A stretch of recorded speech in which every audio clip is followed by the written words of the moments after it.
The traffic light at Magnolia and Fifth was stuck on red again, just like it always was. Cars lined up, sun glaring off their hoods, the kind of late summer heat that made asphalt soft and temper short. But the sleek, matte black SUV sitting first in line wasn't in any rush. Its engine purred quietly. Inside, a man sat, cool behind dark aviators, calm hand resting on the steering wheel. His name was Elijah Brooks. His jawline was sharp, beard precise, and eyes hidden but scanning. He wore a fitted navy button-down, sleeves rolled halfway, gold watch just peeking from his wrist. The kind of man who carried power without flaunting it. The kind who'd seen too much to speak before listening. And right now, he was just trying to get to his new office. His phone buzzed. "Welcome to Crestwood, Chief Brooks," the text read. He smiled faintly. The first day as chief of police in a town like this wasn't just a job. It was a message. Crestwood, Georgia had a past, and Brooks knew some of it still clung to its uniforms like old stains. But he wasn't here for ceremony. He was here to clean house. Behind him, someone honked. Before the light could change, blue lights lit up in his rearview mirror. A local squad car, Cruiser 216. He glanced again. No sirens, just lights. Then came the chirp of the PA system. "Driver of the black SUV, pull over immediately." He frowned. He was already stopped. The cruiser pulled up hard beside him, windows down. A white officer in his 30s stepped out, hand on his sidearm, sunglasses gleaming, aggressive posture, narrow eyes. Out of the vehicle, hands where I can see them. Elijah blinked slowly, processing. The officer, name tag reading Danvers, reached for the door and yanked it open.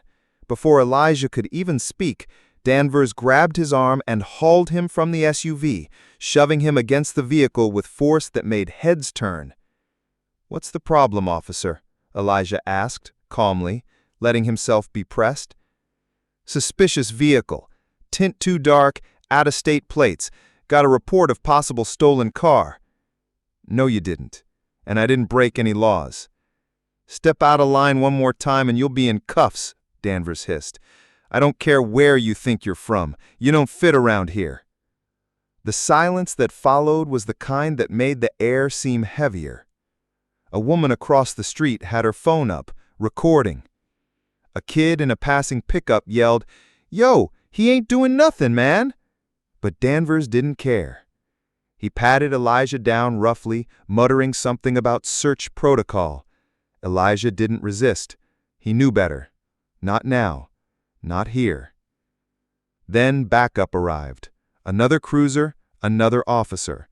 Officer Mills, who stepped out and hesitated when she saw Elijah's face. "Danvers," she said, quietly, urgently. "You might want to stop." Danvers ignored her.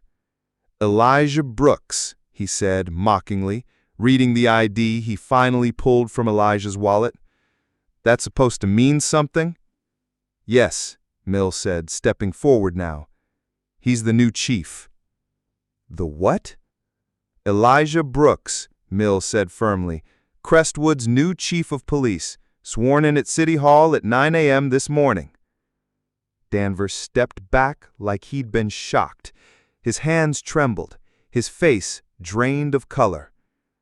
Elijah slowly adjusted his shirt, brushing the dust from his sleeve. "I was going to walk into my new department with a smile. Instead, I just got dragged out of my own car on a fabricated stop, profiled and assaulted by one of my own officers. My first 10 minutes in this town, and you've already written your resignation letter." Danvers opened his mouth, then closed it. "Officer Mills," Elijah said, turning, "escort Officer Danvers back to the station. Relieve him of his weapon and badge. Immediately." "Yes, sir." Danvers started to object, but Mills was already unbuckling his holster. "I'll deal with the rest myself," Elijah said, his tone final. As Mills led a stunned, pale Danvers back to the cruiser, Elijah stood still for a moment. People were watching, phones recording, and somewhere deep inside old scars burned, but he didn't flinch. The news hit the station before he walked in. Some stood in silence, others nodded in shame. A few, he could see it, didn't bother to hide their contempt. But it didn't matter. Elijah Brooks wasn't here to be liked. He was here to be the reckoning. He walked through the department like a storm wrapped in a suit. Every step was deliberate. Every door that opened was a warning. Every gaze he met was answered with calm authority. By noon, Officer Danvers was suspended pending investigation. By evening, Internal Affairs had already arrived from Atlanta. But Elijah didn't stop there.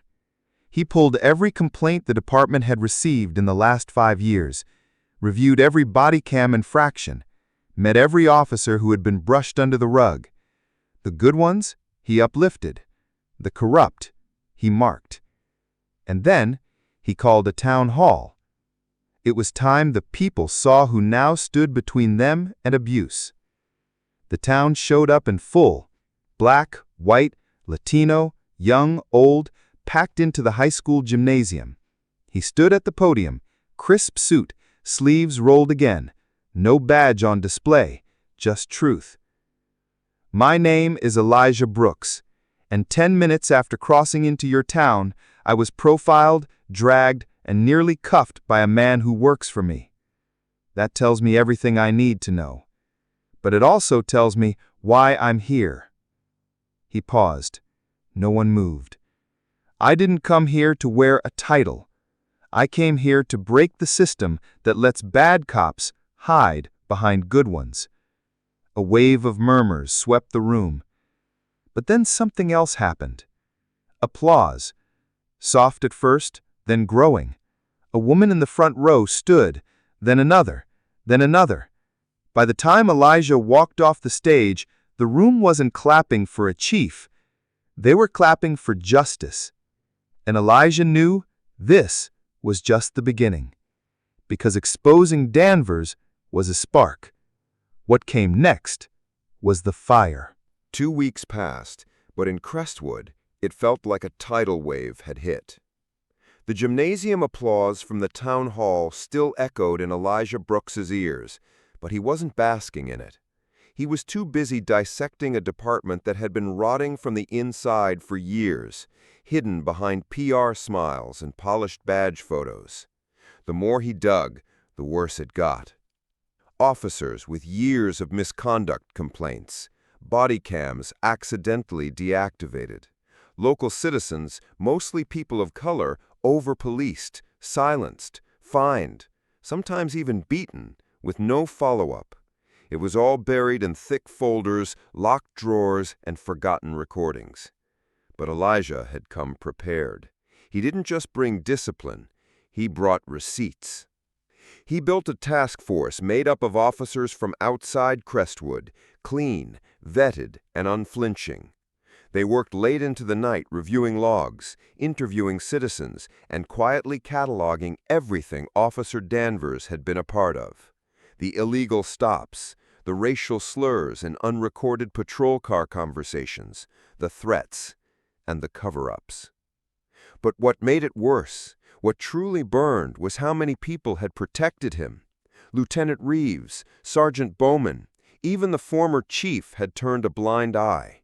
He had the proof. Memos unsigned, complaints ignored, files refiled into closed status without investigation. So Elijah did something no one expected. He called a press conference. On a gray Friday morning, under the dull sky outside the Crestwood Police Department, Elijah stood behind a podium.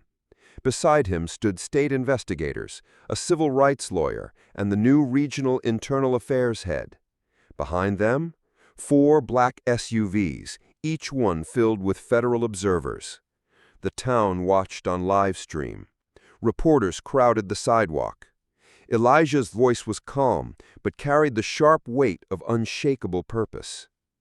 In my first 10 minutes as your police chief, I was physically dragged from my vehicle without cause by a man who wore the same badge I do. That officer acted on racial bias, not facts, and he wasn't alone in this department. He was protected, praised, and permitted. That ends today. He raised a folder. This is a compiled list of 36 separate infractions committed by Officer Danvers over the past 4 years, most of them buried, all of them damning. A gasp rippled through the crowd. I am officially recommending he be charged with assault, abuse of power, falsifying reports, and civil rights violations. Reporters scribbled furiously. Flashbulbs went off. But this goes beyond one man. Today, I am also recommending administrative suspension and independent review of 5 other officers and 2 supervisors who participated in cover-ups or deliberately obstructed investigations. He paused, letting the silence stretch. I took this job knowing it would be hard. What I didn't expect was how willing this town was to look the other way. No more. Not in my department, not in my town. A reporter called out, "Chief Brooks, are you afraid of pushback?" He smiled faintly. Pushback is what got me dragged from my car. I'm still standing. That night, the press conference went viral. By morning, 3 major news outlets had picked up the story. New police chief cleans house after being dragged by a racist cop.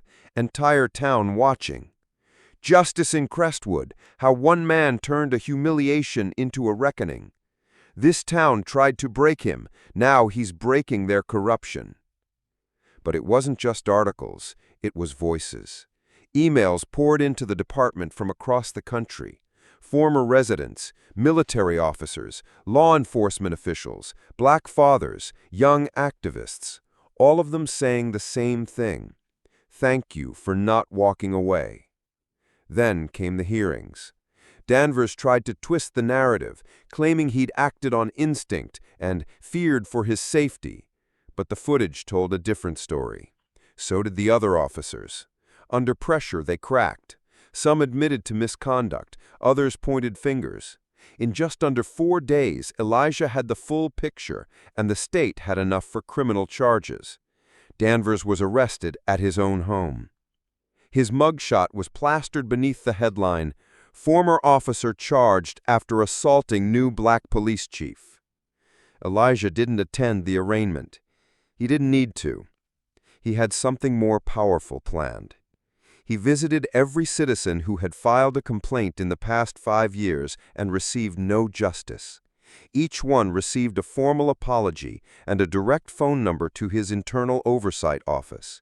He began implementing policies Crestwood had never seen: third-party complaint audits, mental health liaisons, officer body cam live reviews. But the biggest change? He opened the department to the people. Monthly town halls, anonymous reporting channels, civilian ride-alongs, officer performance reviews published quarterly. It rattled the old guard, but inspired everyone else. Within 6 months, Elijah's department was cited by the state as a model of reform. Recruitment tripled. Officer misconduct dropped. Community trust soared. But none of that erased what had happened that first day. Sometimes at night, Elijah would replay it in his mind: the heat of the pavement, the burn in his chest, the look on Danvers' face. Not fear, but disgust.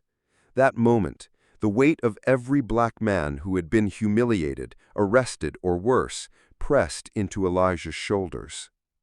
But then he would look around his office: the department plaque, the wall of reform policies, the board filled with names, officers promoted on merit, not favoritism, officers who protected, not hunted. That's when he'd remember. The revenge wasn't the arrest.